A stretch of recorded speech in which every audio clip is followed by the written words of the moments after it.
샬롬. 부활하신 예수 그리스도께서 주시는 은혜와 평강이 우리에게 충만할 수 있기를 기도하고 축복합니다. 함께 읽고 묵상할 말씀은 빌립보서 3장 10절부터 12절 말씀입니다. 제가 읽어봅니다. 내가 그리스도와 그 부활의 권능과 그 고난의 참여함을 알고자 하여 그의 죽으심을 본받아 어떻게 해서든지 죽은 자 가운데서 부활에 이르려 하노니 내가 이미 얻었다 함도 아니요 온전히 이루었다 함도 아니라 오직 내가 그리스도 예수께 잡힌 바 된 그것을 잡으려고 달려가노라. 아멘. 우리는 예수 그리스도의 부활을 생각할 때 미래에 창조될 세계가 예수 그리스도의 부활로 말미암아 오늘 우리에게 임하고 있다는 것을 꼭 기억해야 합니다. 기독교는 종종 예수 그리스도를 믿기만 하면 구원을 받을 수 있다는 진리로 인해 값싼 은혜의 종교로 여겨지곤 합니다.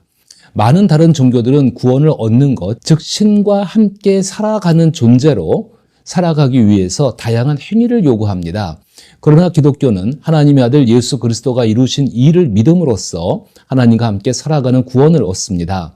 사람들이 기독교를 값싼 은혜의 종교라고 말하는 이유는 신과 함께 살아가는, 즉 하나님과 함께 살아가는 삶의 출발점이 다르기 때문입니다. 모든 종교에서 신과 함께 살아가기 위해서는 의로워야 합니다.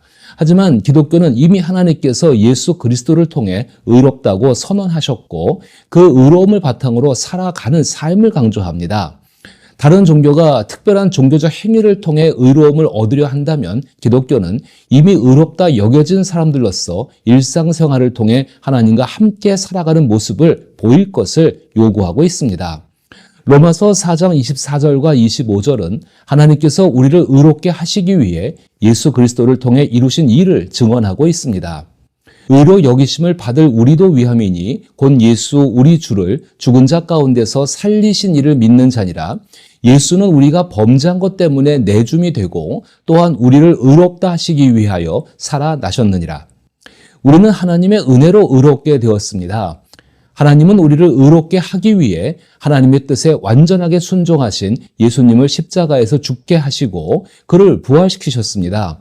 따라서 기독교는 우리의 의로움보다 십자가에서 죽으시고 부활하신 예수 그리스도의 삶을 닮아가는 그리스도인이 되라고 가르칩니다.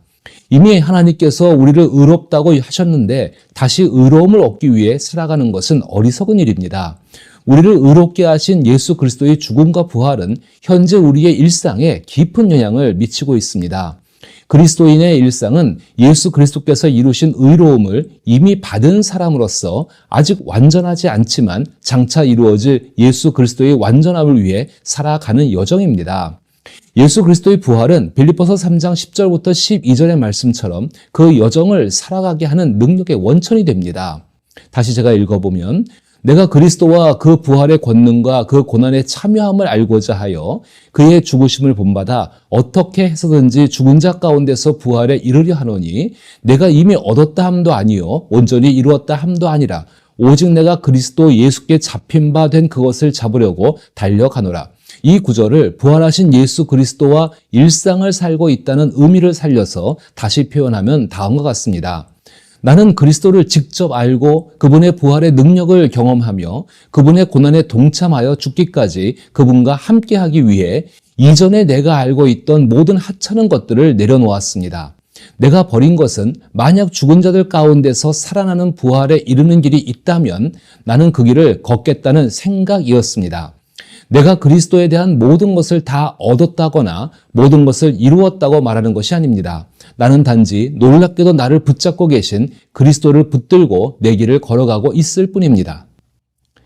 바울에게 구원은 값싼 은혜가 아니었습니다. 그가 예수 그리스도의 죽으심을 본받아 내려놓은 것은 유대인으로서 마지막 날에 하나님께서 세상을 심판하시고 의인들을 부활시킬 것이라는 자신의 신념을 날리는 먼지보다 가볍고 하찮은 것으로 인정하고 버린 것입니다.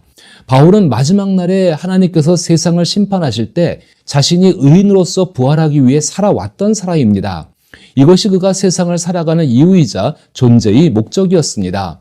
그러나 그 신념을 하찮게 여기고 버렸을 때 그는 자신이 이미 의롭게 되었고 자신을 의롭게 하신 그리스도 예수와 함께 일상을 살아가고 있음을 깨닫게 된 것입니다. 그리고 부활하신 예수 그리스도와 함께 살아가는 일상을 통해 예수의 부활이 세상에 어떤 영향을 주고 있는지를 알아가게 되는 것입니다. 예수의 부활을 통해 하나님의 능력이 기적적으로 드러난 것은 사실입니다. 그것은 자연의 질서, 즉 태어난 자는 반드시 죽고 죽은 자는 다시 살아날 수 없다는 자연의 질서를 하나님의 능력으로 잠시 중단한 것입니다. 그런데 그리스도인들은 부활을 단순히 세상의 자연 질서가 잠시 중단된 사건으로 이해해서는 안 됩니다. 오히려 이는 하나님의 본래 의도하신 상태로 회복이 시작된 사건으로 바라보아야 합니다. 에덴 동산에서 아담과 하와가 하나님을 떠난 이후 인류는 죄와 악, 무질서, 질병, 고난, 그리고 죽음이 인간 세계와 자연 세계를 지배하는 상황에 처하게 되었습니다. 그러나 예수님은 죽은 자들 가운데서 다시 살아나심으로써 장차 권능으로 임할 하나님의 나라의 첫 단계를 세상에서 시작하신 것입니다. 이는 만물을 회복하고 치유하기 위한 목적이었습니다. 이것은 매우 중요한 의미를 지니고 있습니다. 예수님의 부활 덕분에 그리스도인들에게는 미래를 향한 희망뿐만 아니라 미래로부터 오는 희망까지 주어졌다는 것입니다. 성경의 놀라운 메시지는 예수님이 부활하실 때 미래의 하나님 나라를 현재에 가지고 오셔서 현실이 되게 하셨다는 것입니다. 예수님의 부활은 단순한 극적인 기적이 아니라 미래의 하나님 나라가 우리 삶 속에서 실제로 시작되었음을 의미합니다.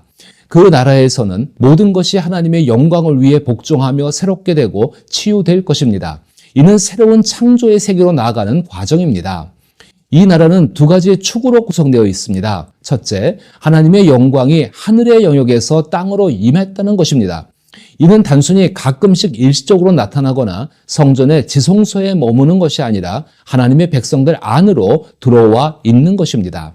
둘째, 예수님은 부활하실 때 미래의 새로운 창조 세계를 현재의 세상에 가져오셨습니다. 그 결과 죄와 사망의 시대인 옛세상과 새 세상이 겹쳐지게 되었습니다.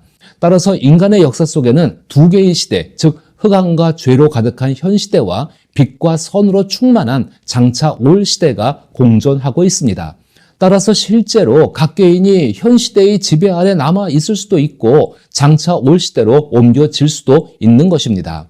하나님 나라는 이미 도래했지만 역사적 종말에 완성될 것입니다. 그날에 이를 때까지 부활하신 그리스도 예수와 믿음으로 연합할 때 우리도 믿음을 통해 그리스도와 함께 생명을 얻게 되어 곧 이루어질 천국의 실제와 미래의 하나님 나라의 능력과 삶에 지금 부분적으로 참여하게 됩니다. 따라서 예수님의 부활을 이해하는 것은 이 새로운 생명이 어떻게 우리를 개인적으로 변화시키고 교회라는 하나님 나라의 공동체를 새롭게 탄생시키며 우리에게 현재 세상을 재편성하고 쇄신할 능력을 부여하는지를 이해하는 것과 같습니다.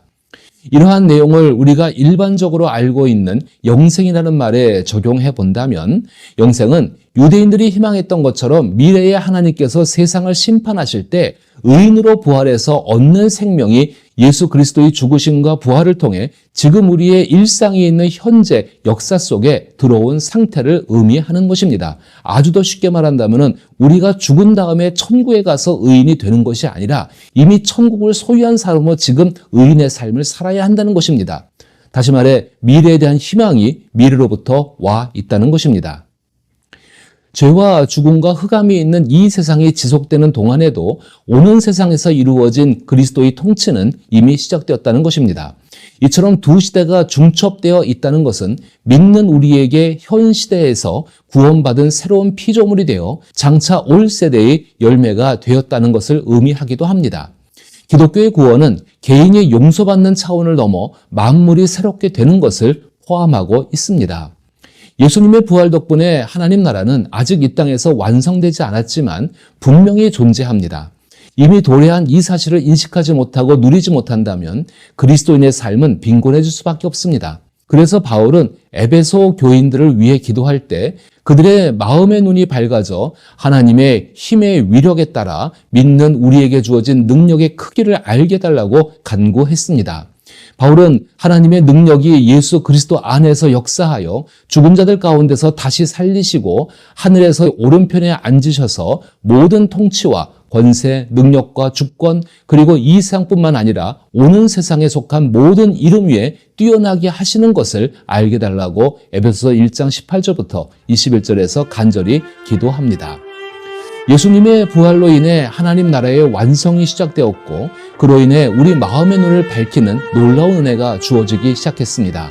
이 모든 것은 하나님께서 우리를 사랑하시고 우리와 함께 영원히 살아가기 위한 계획입니다. 예수 그리스도의 죽음과 부활이 우리의 역사 속에서 일어난 것처럼 우리의 일상 속에서도 예수님의 부활의 능력이 함께하고 있음을 잊지 말아야 합니다.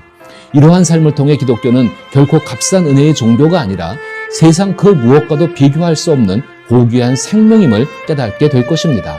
예수 그리스도의 생명을 가진 우리 모두가 그 생명을 드러내는 일에 더욱 힘쓰며 자신의 일상 속에서 우리를 의롭게 하신 예수 그리스도를 닮아감으로 하나님 나라를 실현해 나가기를 기도하고 축복합니다.